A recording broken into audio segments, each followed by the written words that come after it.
জনগণের কৃষকের লাভ হবে। আর আমার বিশ্বাস তারা শিল্প কর্পোরেশনের।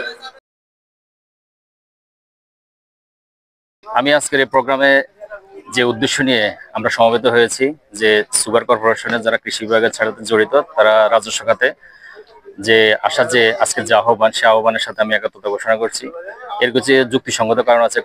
কারণটি হলো যে আমরা আমাদের পার্শ্ববর্তী দেশ, আমরা যদি আমাদের পার্শ্ববর্তী দেশ যেমন ইন্ডিয়া, আমাদের টোটাল বিশ্বের মধ্যে দ্বিতীয় সুগার উৎপাদনে আমাদের দ্বিতীয়, এবং আমরা যদি বহির্বিশ্বের দিকে তাকাই, প্রতিটা প্রতিষ্ঠানে আমাদের সুগার কর্পোরেশন লাভজনক প্রতিষ্ঠান।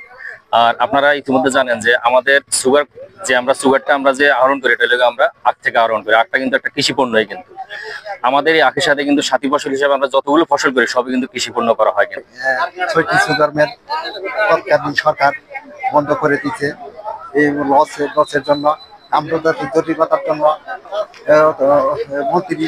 মন্ত্রীদের খামখেয়ালির জন্য সেটা বন্ধ করে দিয়েছে।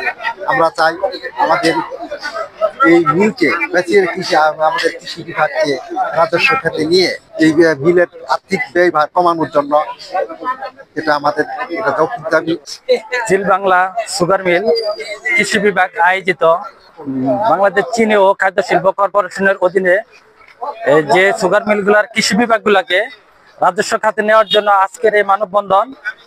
আসলে মানববন্ধনটা কৃষি বিভাগের হলে কৃষি বিভাগের যে আমাদের যে সিডিএসসি যা যত কর্মকর্তা কর্মচারী আছে, আমরা সবাই আসলে মাঠ লেভেলে চাষির সাথে কাজ করতে হয়।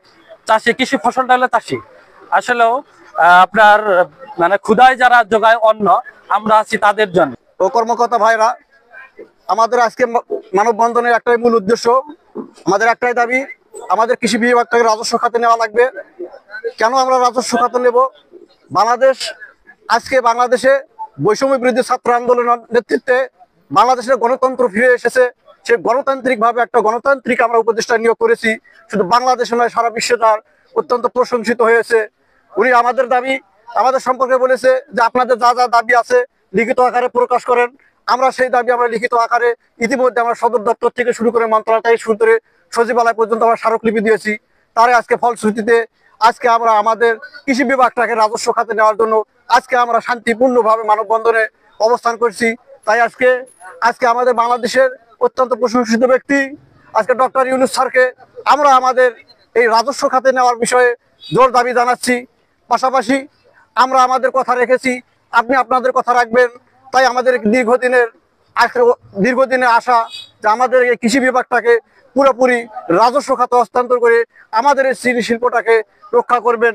এবং পাশাপাশি আজকে বাংলাদেশে যে বৈষম্য শুরু হয়ে গেছে, যে ইতিপূর্বে আমাদের 15টি সুগার মিলে বিভিন্ন রাজনৈতিক কারণে, বিভিন্ন আমলাতান্ত্রিক কারণে 15টি সুগার মিলের মধ্যে 6টি সুগার মিল বন্ধ করা হয়েছে। তাই আমি আজকে আশা করি আমাদের পীরগঞ্জের নয়, আমাদের রংপুরের একজন বিখ্যাত একজন ছাত্র ছিলেন, তার শহীদ হওয়ার কারণে যখন আবু সাইদ আমার পাশের গ্রামের বাসা, সেই আবু সাইদকে স্মরণ করে আমাদের স্থগিতকৃত শ্যামপুর সুগার মিল সহ বিভিন্ন কলগুলো চালু আমি জোর দাবি জানাচ্ছি।